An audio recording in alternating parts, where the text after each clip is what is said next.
Today in this video, I am going to discuss about the thermochemistry and the Hess's law. One thing I hope that all of you have understood the first part of the thermodynamics first law and the internal energy, enthalpy, and the relation between the del H and delta U. Now in this video, I am going to discuss about the thermochemistry, means the thermochemical equation, and some term, Hess's law and the application of Hess's law, etc. So first of all, actually what is called the thermochemical equation? A balanced chemical equation in which with the reactants and products also the amount of heat produced or the heat absorbed is mentioned over there. That is known as the thermochemical equation. Let us suppose consider this one, that the nitrogen and the hydrogen, it forms here the twice NH3, and this reaction is an exothermic reaction. Now if we write here that the del H is equal to suppose minus 92.1 kilojoule per mole. If we mention these things, then it will become the thermochemical equation. Here also we need to mention the state symbol here. Nitrogen and hydrogen is the gas and ammonia is also gas. So this is a thermochemical equation. So thermochemical equation means this is actually the balanced chemical equation which will give us the information that how much amount of heat is evolved or heat is absorbed. Obviously that has to be balanced chemical equation. Now see that this is known as the thermochemical equation, and see the convention is that for writing thermochemical equation, if it is exothermic, so then delta H has to be delta H negative, that has to be maintained over there. And if it is the endothermic, then in this case the delta H has to be written here the positive.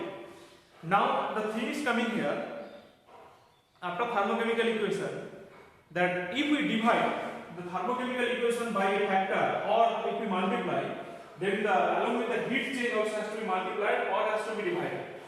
So if I consider that if we divide it by the 2, if we divided by the 2, then this also has to be divided by the 2. Similarly, if with any coefficient, if we multiply here, then it will be then it has to be multiplied. Now the thing is that so this is about the thermochemical equation I have said. Now you have to know about the different terms involved in the thermochemistry. First term is that the enthalpy of reaction. So what is the enthalpy of reaction?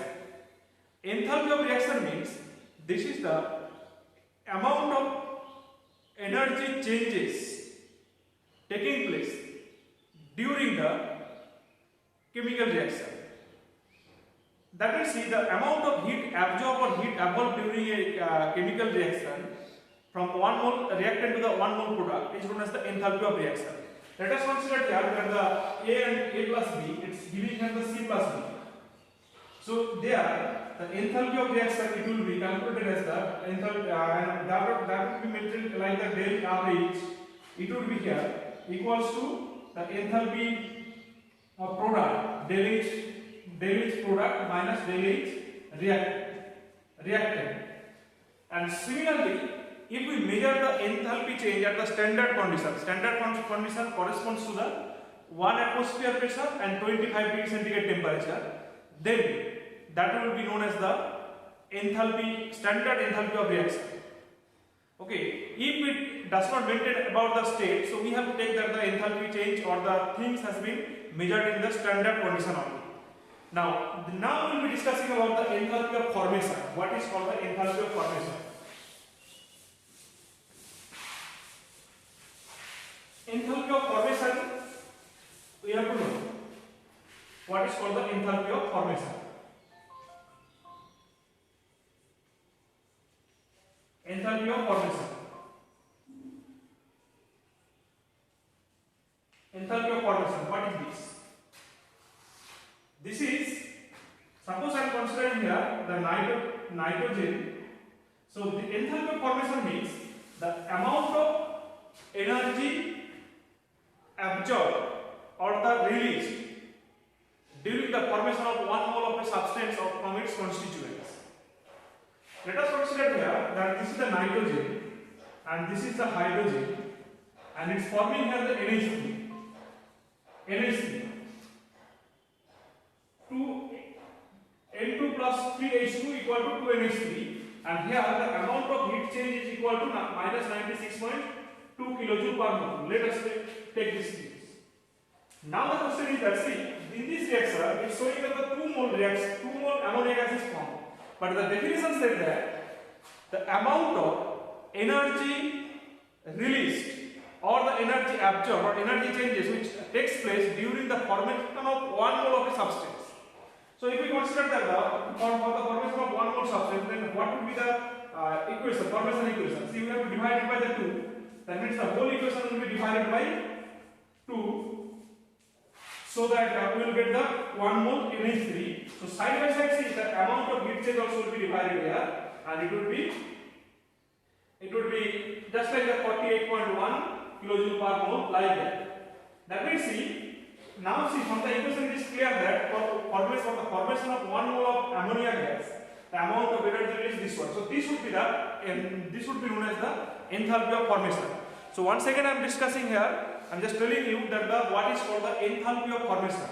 Enthalpy of formation means this is the amount of energy released or energy absorbed during the formation of 1 mole of a substance.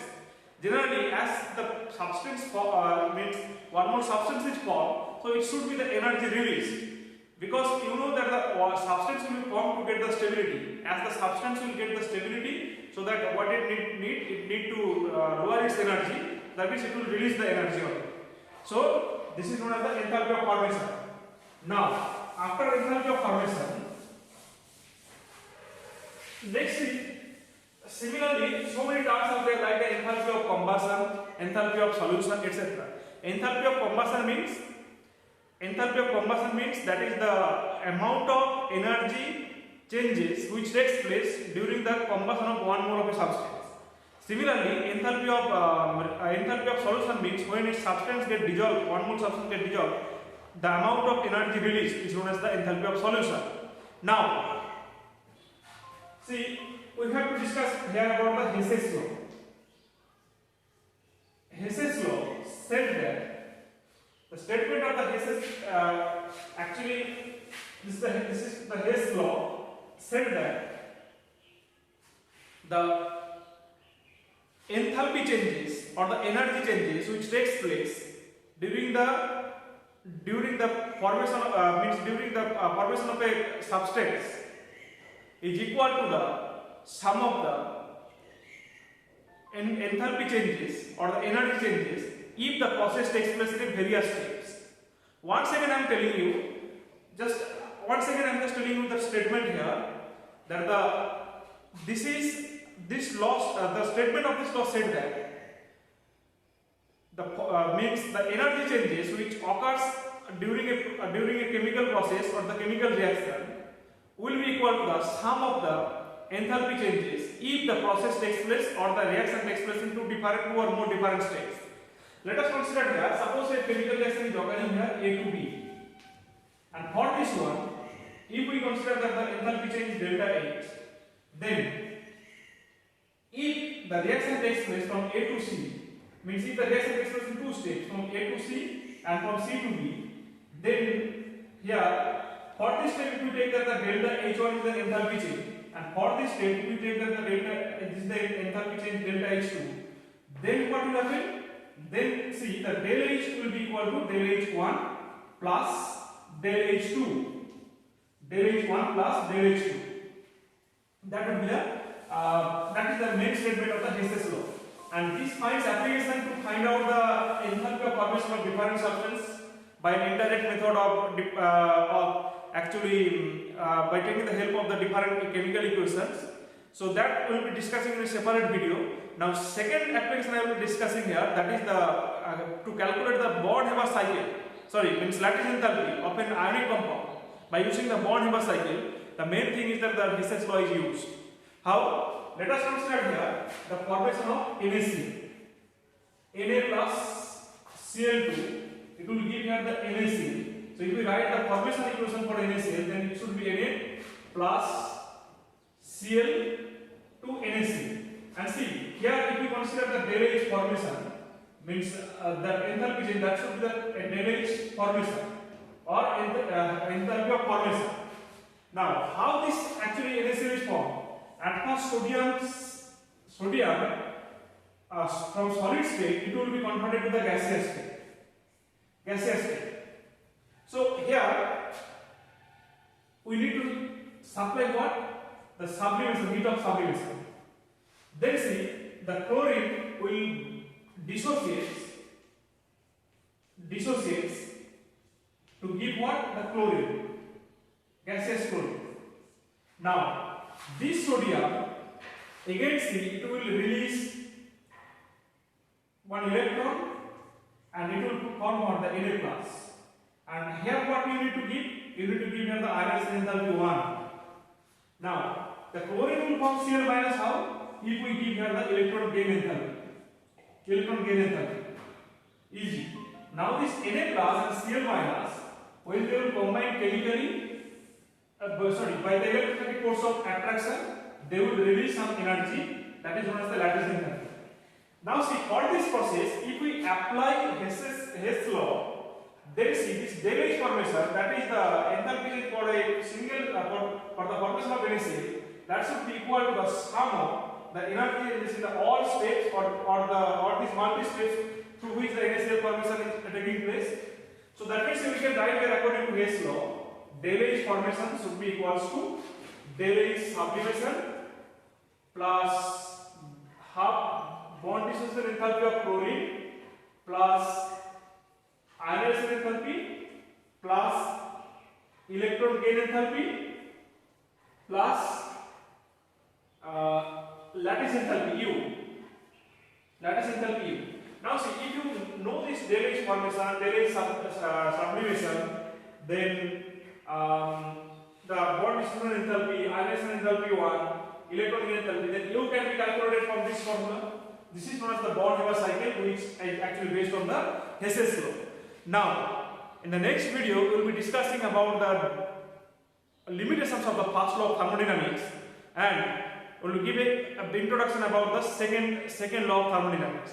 I hope that this video will help you to understand about the topic, this thermochemistry and the Hess's law and its application. That's all. Thank you. And if you like this video, then you can like, share, and you can comment also. And obviously, if you have any problem or if you have any doubt regarding these things, so you can WhatsApp me in my personal WhatsApp number, as well as you can write in the comment section on this video also. That's all. Thank you.